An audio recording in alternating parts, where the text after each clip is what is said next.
We're back with another Scream. These movies have been mostly enjoyable for me, but to be honest, I didn't love the last one. That being said, I'm really hoping Ghostface and the Big Apple will be a better ride.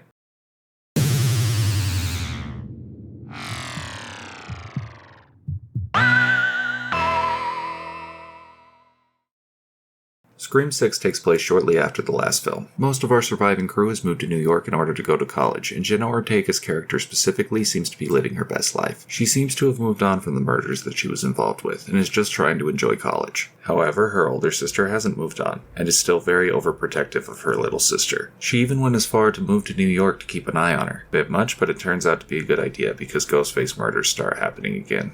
What's up?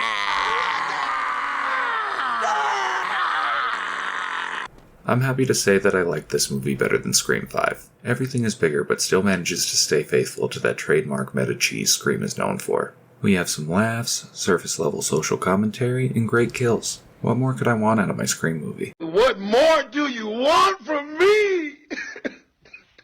The murders are hardcore, and that's because Ghostface is ruthless this time around. 2 sequences with him in a convenience store and a subway truly impressed me. The scenes were tense, and it was really refreshing to have some suspense in a horror movie opposed to a dumb jump scare. What about hypocritical?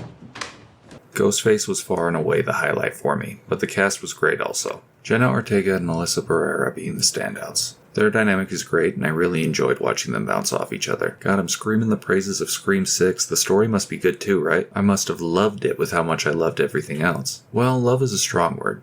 And so is stupid.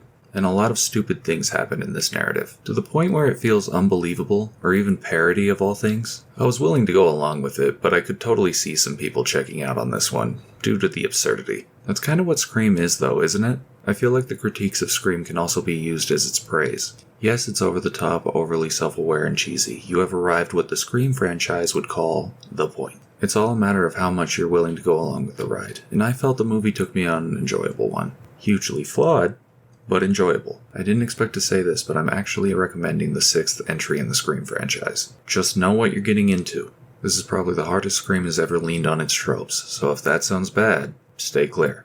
If not, you might actually enjoy this one. That's it for me. I appreciate you watching.